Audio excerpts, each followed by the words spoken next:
Información, historia e investigación a través de los datos. Ponemos la lupa sobre diversos temas que afectan a la sociedad y que no siempre se encuentran en las portadas de los medios de comunicación, ya sea ciencia, política, tecnología o problemas sociales. Siempre con las cifras en la mano. Arrancamos.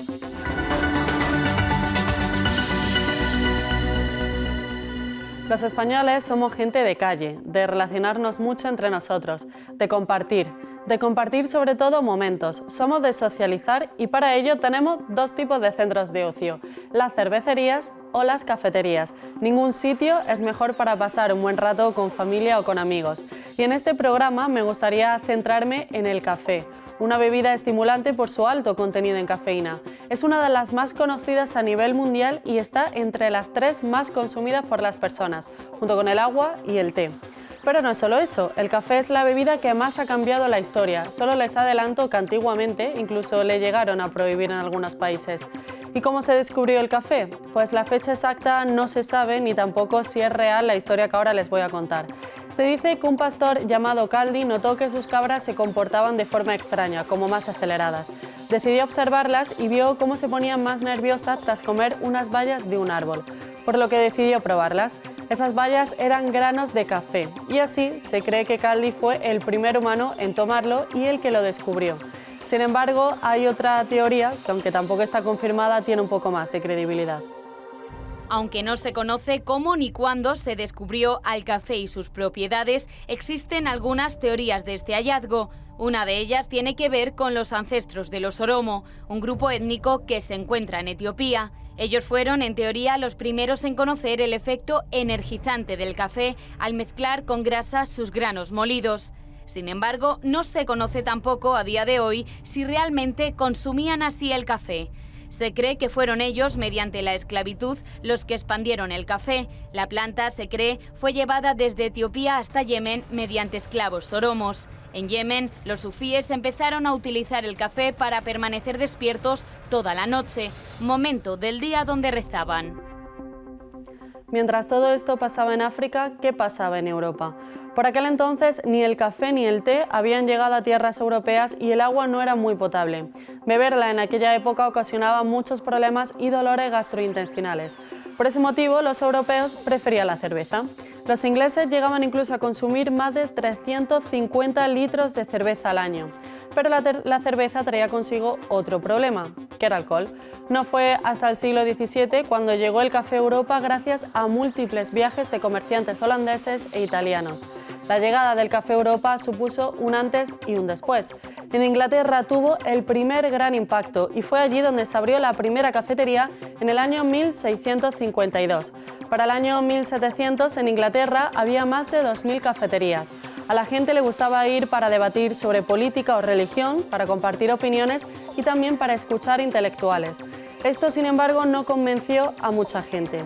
En 1676, el rey Carlos II de Inglaterra pidió el cierre de las cafeterías, argumentando que en ellas se cometían crímenes de ofensa contra el propio rey y contra el reino. Pero revocó esta decisión debido a las grandes protestas que ocasionó. El café se fue expandiendo por todo el mundo y con él los intentos de prohibición. De hecho, estuvo vetado en Rusia con penas de tortura. Se creó hasta una policía especial que visitaba los hogares de los ciudadanos y olía cada rincón en busca de café. A nuestro país llegó a principios del siglo XX y, como en muchos otros, cambió por completo la forma de comunicarse, de dialogar, de debatir y, por supuesto, de pensar. Con la llegada del café y la apertura de miles de cafeterías en todo el mundo, fueron muchos los que se pusieron a innovar. Los primeros en hacerlo fueron los ciudadanos de Viena, que agregaron leche y azúcar. Así se creó el cappucciner, llamado así porque era del mismo color que los monjes capuchinos. Este es solo uno de los muchos tipos de café que existen. El ristretto es otro de ellos, en el que al café se le agrega una pequeña cantidad de agua. El cortado o macchiato es el mismo, pero en lugar de agua se le añade un poco de leche. El carajillo es otro tipo de café también muy conocido, al que se le añade alguna bebida alcohólica. Y entre los menos comunes, por lo menos aquí en España, se encuentra el café bombón, al que en lugar de leche normal se le añade un poco de leche condensada. Este tipo de café es muy conocido en Valencia y ha ganado popularidad en Hispanoamérica durante los últimos años.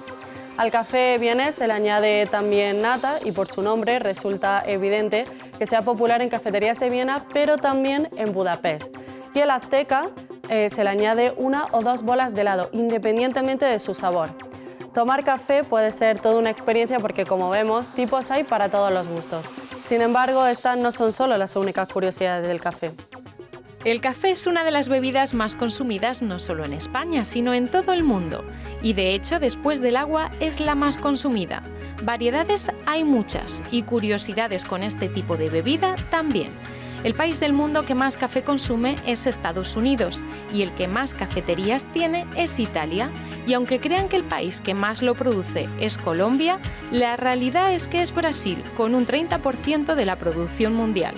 Otro dato bastante curioso es que hay algunas cafeterías que utilizan aromas de café falsos para atraer a los clientes. Y algo que casi nadie sabe es que en Nápoles existe una tradición llamada café pendiente, que consiste en que alguien paga un café sin consumirlo para que otra persona que no lo pueda pagar se lo tome. Cafeterías, además, hay muchas y muy originales. En Japón y Corea del Sur, por ejemplo, son muy típicas las cafeterías con gatos, a las que la gente acude a beber un café mientras juega con uno de estos animales. Y es justamente en Japón donde existen spas en los que es posible bañarse en piscinas llenas de esta bebida. Pero al hablar de esta bebida siempre surge una gran duda: ¿cuántas tazas de café se pueden tomar al día? Y es que la mayoría de las personas que beben esta bebida diariamente suelen tomar más de una. Según un informe sobre los hábitos de consumo de café en España, el 63% de los españoles mayores de 15 años, lo que supone unas 22 millones de personas, toma al menos una taza de café al día. De media en España se consumen unos 3,6 cafés al día entre semana. Los fines de semana esta cifra baja hasta las 2,7 tazas cada día. Pero hay gente que se toma más de 2 y más de 3 cafés al día. El 55% de los que consumen café asegura que solo toma 1 o 2 tazas al día, mientras que un 24% toma entre 3 y 4. El 21% restante asegura que toma 5 o más tazas de café diariamente. ¿Y quiénes son los españoles que más toman? Los de Barcelona, donde un 76% asegura que toma al menos una taza al día. Los motivos por los que se suele tomar esta bebida son variados. Un 67% de los españoles asegura que lo hace por placer, porque les gusta, frente a un 17% que lo hace simplemente por costumbre. Solo el 11% de la población que consume esta bebida asegura que lo hace solo para mantenerse despierto. ¿Pero cuántas tazas de café como máximo se pueden tomar? Pues según la Organización Mundial de la Salud se pueden consumir hasta 400 miligramos de cafeína al día sin ningún riesgo para la salud, lo que equivaldría a 3 o 4 tazas de café. Algo que siempre hemos escuchado desde pequeños es que tomar mucho café no es nada bueno para nuestra salud. ¿Y cuánta razón hay en eso? Pues un poco. Según la OMS, el consumo excesivo del café puede aumentar el riesgo de enfermedades cardiovasculares, osteoporosis y también ansiedad. Se recomienda evitar su consumo además durante la tarde y especialmente durante la noche, porque la cafeína es un gran estimulante. También dicen que se evite su consumo en mujeres embarazadas, niños o personas con problemas cardíacos. Sin embargo, no todo es malo y el café también tiene algunos beneficios. Entre ellos se encuentra la reducción del riesgo de padecer enfermedades como la diabetes tipo 2, el Parkinson o algún tipo de cáncer. De hecho, es la propia OMS la que asegura que los beneficios superan a los riesgos siempre y cuando, eso sí, se consuma con moderación. Aunque muchos toman café, como hemos visto, porque tiene cafeína y consigue espabilarnos a todos, sobre todo por la mañana, no es su único uso. Hay otros que quizás desconocían. Uno de ellos es que el café es un gran desodorante natural. Los pozos de café actúan eliminando olores, por lo que mucha gente los guarda, por ejemplo, en la nevera. Además, muchas marcas de cosméticos recomiendan su uso en formato de mascarilla. Hay estudios que han demostrado que el café es un gran antioxidante y antiinflamatorio y que mejora además la circulación. Y ojo, porque si alguno de ustedes tiene alguna rayadura en un mueble, el café también les puede venir bien. Basta con mezclarlo con agua o con aceite para hacer una pasta y con eso tapar los arañazos. Con pasar después un paño para quitar los restos de esa mezcla sería más que suficiente. Y este producto no es solo beneficioso para las personas, sino que para las mascotas también puede llegar a serlo. El café mezclado con agua es un buen antipulgas, basta con pulverizar al animal tras el baño. El café, como hemos visto, es una bebida muy querida. Sin embargo, su consumo se ha visto alterado por la llegada de otras bebidas que prometen también ser una alternativa. Aunque el café es la segunda bebida más consumida del mundo, le ha salido alguna competencia. Una de ellas es el matcha, un té verde en polvo originario de China. Los beneficios de beber este tipo de té son muy diversos. El matcha es un gran antioxidante, regula los niveles de colesterol y de insulina, reduce el estrés y ayuda al control del peso y a personas con diabetes. El matcha se puede tomar tanto frío como en caliente o añadirlo a batidos o incluso a bizcochos. Pero prepararlo no es tan sencillo. Es necesario batirlo muy bien en agua caliente con un cepillo hecho de bambú para que no pierda todas esas propiedades. Y si hay otra bebida que también se está poniendo de moda es el mate. Aunque es consumida sobre todo en Argentina, está cogiendo fuerza y fama también en España. El mate es una infusión a base de hojas de hierba mate que cuentan también con muchos beneficios. Tiene un gran efecto diurético y antioxidante.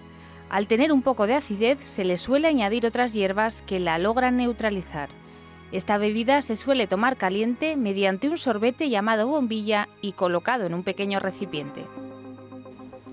Durante este programa hemos hablado de cuántas tazas de café hay que tomar para no poner en riesgo nuestra salud o de todos los tipos que hay, pero también de su historia, porque estamos ante una bebida que no es como cualquier otra. El café cambió el mundo, introdujo debates e intercambio de ideas y una nueva forma de relacionarse.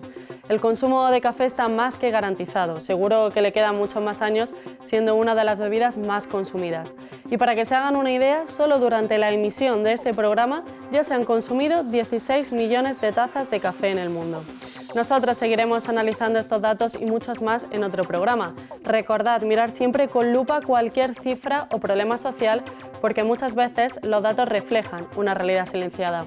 Nos vemos en otro programa de La Lupa.